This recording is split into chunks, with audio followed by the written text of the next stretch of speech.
തൃശ്ശൂരിലെ ബി.ജെ.പിയുടെ വ്യാജ വോട്ട് ആരോപണത്തിൽ പ്രധാനമായും ആരോപണം നേരിടുന്ന ഒരാളാണ് ബി.ജെ.പിയുടെ സംസ്ഥാന വൈസ് പ്രസിഡന്റ് ഉണ്ണികൃഷ്ണൻ മാഷ്. ഇപ്പോൾ മാഷ് തന്നെ ഈ ആരോപണത്തിൽ മറുപടി പറയുകയാണ്. ഇത്തരത്തിലുള്ളൊരു ആരോപണമാണ് ഇപ്പം ഉയർന്നു വരുന്നത്. എന്താണ് ഇതിൽ ആദ്യ പ്രതികരണം? ഒന്ന്, ഈ ആരോപണം അടിസ്ഥാനരഹിതമാണ്. ഞാൻ തൃശ്ശൂർ ജില്ലയുടെ പ്രഭാരി എന്ന രീതിയിലും തൃശ്ശൂർ ലോക്സഭാ മണ്ഡലത്തിന്റെ ഇൻചാർജ് എന്ന രീതിയിലും കഴിഞ്ഞ ഒരു വർഷത്തിലധികമായി തൃശ്ശൂരിൽ താമസിച്ചുകൊണ്ടാണ് പ്രവർത്തനങ്ങൾക്ക് നേതൃത്വം നൽകുന്നത്. സ്വാഭാവികമായിട്ടും തെരഞ്ഞെടുപ്പ് കമ്മീഷന്റെ നിയമപ്രകാരം 6 മാസത്തിലധികം ഒരു സ്ഥലത്ത് താമസിച്ചാൽ അദ്ദേഹത്തിന് അവർക്ക് അവിടെ നിയമപരമായി വോട്ട് ചേർക്കാനാവും. അതിന്റെ അടിസ്ഥാനത്തിലാണ് തൃശ്ശൂരിൽ താമസിച്ചതിന്റെ പശ്ചാത്തലത്തിൽ തൃശ്ശൂരിലെ വോട്ട് ചേർക്കാൻ വേണ്ടി അപേക്ഷ നൽകി BLOമാർ അതിന്റെ വെരിഫിക്കേഷൻ എല്ലാം നടത്തി അതിനുശേഷം ഇലക്ടറൽ ഓഫീസർ അംഗീകരിച്ചിട്ട് വോട്ടർ പട്ടികയിൽ പേര് വന്നു. വോട്ടർ പട്ടികയിൽ പേര് വന്നതിന്റെ അടിസ്ഥാനത്തിൽ ആ പട്ടികയിലെ പേരിന്റെ അടിസ്ഥാനത്തിലാണ് ഞാൻ തൃശ്ശൂരിൽ വോട്ട് ചെയ്തിട്ടുള്ളത്. അതിൽ വ്യാജമായിട്ടോ അല്ലെങ്കിൽ കള്ളത്തരത്തിലോ യാതൊന്നുമില്ല. ഇന്ത്യയിലെ ഏത് പാർലമെന്റ് മണ്ഡലത്തിലും 6 മാസത്തിലധികം താമസിച്ചു കഴിഞ്ഞാൽ ലോക്സഭാ തെരഞ്ഞെടുപ്പിൽ വോട്ട് ചെയ്യാൻ കഴിയും എന്നുള്ള തെരഞ്ഞെടുപ്പ് കമ്മീഷന്റെ നിയമം. അതനുസരിച്ച് മാത്രമാണ് ഞാൻ തൃശ്ശൂരിൽ വോട്ട് ചെയ്തിട്ടുള്ളത്. ഈ ബി.ജെ.പിയുടെ ജില്ലാ വൈസ് പ്രസിഡന്റ് ആതിരയുടെ വീട്ടുപേരാണ് വന്നിട്ടുള്ളത്, വള്ളിപ്പറ്റ എന്ന് പറയുന്നത്. അതെങ്ങനെയാണ് വീട്ടുപേര്? ഞാൻ അതിനിടെ ഒരു ബന്ധു വീട്ടിൽ വാടക വീട്ടിലാണ് താമസിച്ചിരുന്നത്. സ്വാഭാവികമായിട്ടും എവിടെയാണോ താമസിക്കുന്നത് ആ വീട്ടിന്റെ പശ്ചാത്തലത്തിലാണ്, ആ അഡ്രസ്സിലാണ് നമ്മുടെ വോട്ട് ചേർക്കപ്പെടുക. അത് സ്വാഭാവികമാണ്. ഞാൻ അവിടെ കേന്ദ്രീകരിച്ചുകൊണ്ട് പ്രവർത്തിക്കുന്നു. രാവിലെ മുതൽ വൈകുന്നേരം വരെ തന്നെ പ്രവർത്തനങ്ങളുമായി ബന്ധപ്പെട്ട് ആ വാടക വീട്ടിലാണ് താമസിച്ചിരുന്നത്. അവിടെ താമസിക്കുമ്പോൾ ആ അഡ്രസ്സിലാണ് സ്വാഭാവികമായിട്ടും വോട്ട് ചേർക്കപ്പെടുക. അതിലെന്താ തെറ്റുള്ളത്? അവരായിരുന്നു സഹായിച്ചത് താമസിക്കാനും ഒക്കെ? അവരായിരുന്നു സ്വാഭാവികമായിട്ടും ശരിയാണല്ലോ. പാർട്ടിയുടെ വോട്ട് ചേർക്കാനും താമസിക്കാനും അല്ല, വോട്ട് ചേർക്കാൻ വേണ്ടി നമ്മുടെ പ്രവർത്തകരും ബാക്കിയുള്ള ആൾക്കാരും ഈ സ്ഥലത്ത് മാത്രമൊന്നല്ല, 7 പാർലമെന്റ് മണ്ഡലത്തിലും 7 അസംബ്ലി മണ്ഡലത്തിലും ആയിരക്കണക്കിന് വോട്ടുകൾ നിങ്ങൾ ചേർത്തിട്ടുണ്ട്. 60,000 വോട്ടുകൾ ഞങ്ങൾ ചേർത്തിട്ടുണ്ട്. അതിന്റെ ഭാഗമായിട്ട് തൃശ്ശൂരിലും വോട്ട് ചേർത്തിട്ടുണ്ട്, മറ്റ് 6 മണ്ഡലങ്ങളിൽ വോട്ട് ചേർത്തിട്ടുണ്ട്.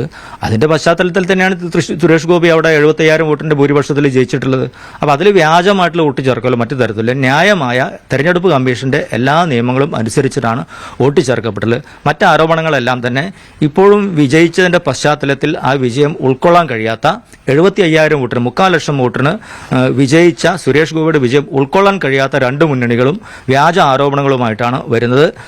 മാത്രവുമല്ല, ഇപ്പോൾ വയനാട്ടിലെ ഒരു വീട്ടിൽ 52 വോട്ട് എന്നുള്ള ആരോപണം ചേർത്തു എന്നുള്ള ആരോപണം വരുന്നുണ്ട്.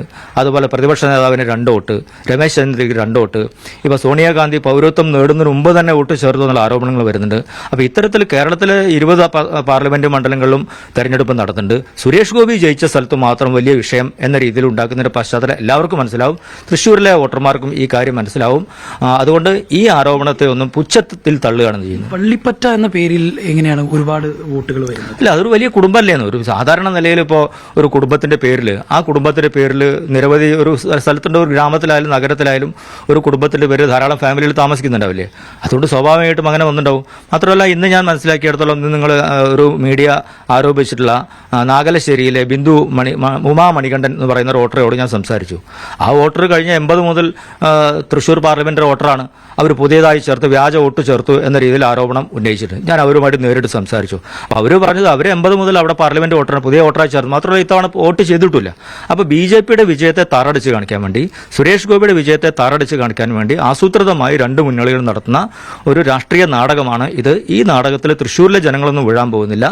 ഇതിനെല്ലാം തള്ളിക്കൊണ്ടാണ് 3,00,000 വോട്ടിന് ബി.ജെ.പി അവിടെ ജയിച്ചിട്ടുള്ളത്. ഈ 2 ID കാർഡ് താങ്കൾക്കുണ്ടല്ലോ, അത് എങ്ങനെയാണോ? ഇല്ലെന്ന്, ഞാൻ തൃശ്ശൂരിൽ വോട്ട് ചേർക്കുന്ന സമയത്ത് സ്വാഭാവികമായിട്ടും തൃശ്ശൂരിൽ വോട്ട് ചേർക്കുമ്പോൾ തെരഞ്ഞെടുപ്പ് കമ്മീഷൻ നിയമങ്ങൾ പാലിച്ചുകൊണ്ട് BLOമാരുടെ വെരിഫിക്കേഷൻ എല്ലാം കഴിഞ്ഞ് ഇലക്ടറൽ ഓഫീസർ അംഗീകരിച്ചുകൊണ്ട് അവിടെ വോട്ട് ചെയ്യാൻ സ്വാഭാവികമായിട്ടും എനിക്ക് വോട്ട് ID കാർഡ് ഡൗൺലോഡ് ചെയ്തെടുക്കാൻ സാധിക്കും.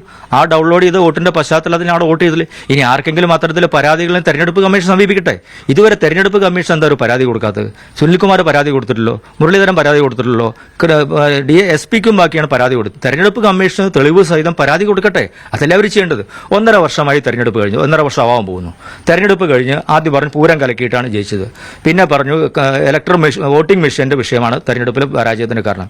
ഇപ്പൊ പറയുന്നു ഇതുപോലെ തന്നെ വ്യാജ വോട്ട്, അതുപോലെ തന്നെ മറ്റ് ചേർത്തൽ. ഞങ്ങൾ 75,000 വോട്ടിനാണ് ചേർത്തത്. തൃശ്ശൂർ പാർലമെന്റ് മണ്ഡലത്തിലെ ഈ സ്ഥലത്ത് ചേർത്ത 8, 10, 25, 100 വോട്ടിനല്ലല്ലോ. ഞങ്ങൾ 3,00,000 വോട്ടിനല്ലേ ജയിച്ചത്. ആധികാരികമായ ജയമല്ലേ ഞങ്ങളോട് നേടിയിട്ടുള്ളത്. ആ ജയത്തെ അംഗീകരിക്കാൻ ഇതുവരെ അവർക്ക് സാധിച്ചിട്ടില്ല. അതിന്റെ പേരിലുള്ള ചുരുക്ക് മാത്രമാണ് ഇപ്പോൾ ചെയ്തുകൊടുക്കുന്നത്. മാത്രമല്ല കഴിഞ്ഞ ദിവസം സുരേഷ് ഗോപിയുടെ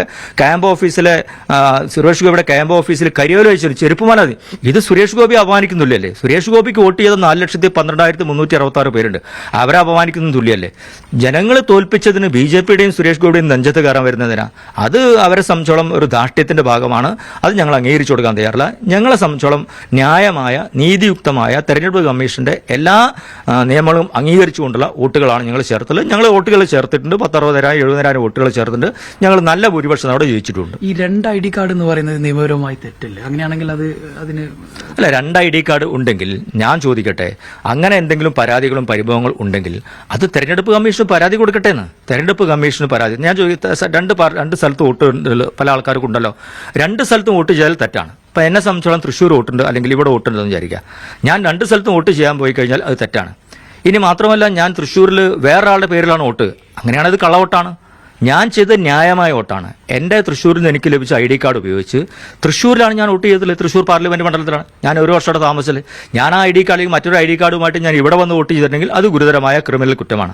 അങ്ങനെയൊന്നും സംഭവിച്ചിട്ടില്ല. എനിക്ക് അവിടുന്ന് തെരഞ്ഞെടുപ്പ് കമ്മീഷൻ തന്ന ID കാർഡ് വെച്ചുകൊണ്ടാണ് ഞാൻ വോട്ട് ചെയ്തിട്ടുള്ളത്. അങ്ങനെ എന്തെങ്കിലും പരാതിയെങ്കിൽ തെരഞ്ഞെടുപ്പ് കമ്മീഷനെയാണ് നിങ്ങൾ നിയമപരമായി നേരിടേണ്ടത്. ഈ തെരഞ്ഞെടുപ്പിന്റെ പ്രചരണത്തിന്റെ ഭാഗമായിട്ടൊക്കെയാണ് അവിടെ താമസിക്കുന്നത്. തീർച്ചയായിട്ടും ഞാൻ തൃശ്ശൂർ ജില്ലയുടെ പ്രഭാരിയായിരുന്നു. തൃശ്ശൂർ ലോക്സഭാ മണ്ഡലത്തിൽ ഇൻചാർജ് ആയിരുന്നു. തീർച്ചയായിട്ടും എനിക്ക് പാർട്ടി ഏൽപ്പിച്ച ദൗത്യമാണ് തൃശ്ശൂർ പിടിച്ചടക്കണം. ഞങ്ങൾ ആദ്യം മുതൽ തന്നെ തൃശ്ശൂർ പാർലമെന്റ് മണ്ഡലം പിടിച്ചടക്കാൻ വേണ്ടിയിട്ടുള്ള വലിയ പരിശ്രമങ്ങൾ നടത്തിയിരുന്നു. അതിനുവേണ്ടി ഞങ്ങൾ വോട്ട് ചേർത്തു. 2-3 മാസം ഞങ്ങളുടെ പ്രവർത്തകർ, ബൂത്ത് തല പ്രവർത്തകർ കഠിനാധ്വാനം ചെയ്തിട്ടാണ് 10,70,000 വോട്ടുകൾ ഞങ്ങൾ ചേർത്തിട്ടുള്ളത്. എല്ലാ ബൂത്തിലും ചേർത്തിട്ടുണ്ട്.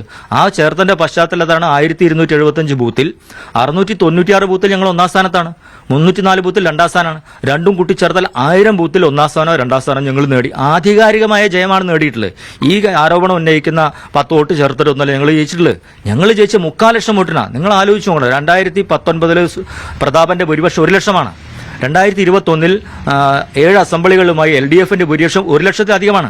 ഇതിനെല്ലാം മറികടന്നുകൊണ്ടാണ് 3,400,000 വോട്ടിന് സുരേഷ് ഗോപി ജയിച്ചപ്പോൾ 2 മുന്നണിയിൽ ഞെട്ടിപ്പോയി. മുരളീധരൻ ഞെട്ടി, സുനിൽകുമാർ ഞെട്ടി. ആ ഞെട്ടലിൽ നിന്നും ഇപ്പോൾ ഒരു മോചിതരായിട്ടില്ല. 1.5 വർഷം കഴിഞ്ഞിട്ടും ഇനി ഒരു 5 വർഷം തുടർന്നുകൊണ്ടേയിരിക്കും. അടുത്ത പഞ്ചായത്ത് തെരഞ്ഞെടുപ്പിൽ ഞങ്ങൾ നല്ല രീതിയിൽ വോട്ട് ചേർക്കുന്ന പ്രവർത്തനമായിട്ട് മുന്നോട്ട് കൊണ്ട് തൃശ്ശൂർ കോർപ്പറേഷൻ ഞങ്ങൾ പിടിച്ചടക്കും. അതുപോലെ തന്നെ തൃശ്ശൂർ പാർലമെന്റ് മണ്ഡലത്തിലെ നിരവധി പഞ്ചായത്തുകൾ ഞങ്ങൾ പിടിച്ചടക്കും. തീർച്ചയായിട്ടും അത് തന്നെ അദ്ദേഹം പറയുന്നത് വെച്ചാൽ താൻ ചെയ്തത് കള്ളവോട്ടല്ല, തനിക്ക് 1 വർഷത്തോളമായി തൃശ്ശൂരിൽ താമസിക്കുന്നു, അങ്ങനെ ചേർത്ത വോട്ടാണ് ചെയ്തത്. അങ്ങനെ എന്തെങ്കിലും പരാതി ഉണ്ടെങ്കിൽ നിയമപരമായിട്ട് നീങ്ങട്ടെ എന്ന് കൂടിയാണ് വിപിൻ കൃഷ്ണ മാഷ് പറയുന്നത്. അനുരൂപിച്ചുകൊണ്ടൊപ്പം ജംഷീർ കൊടിഞ്ഞി, മീഡിയ 1 മലപ്പുറം.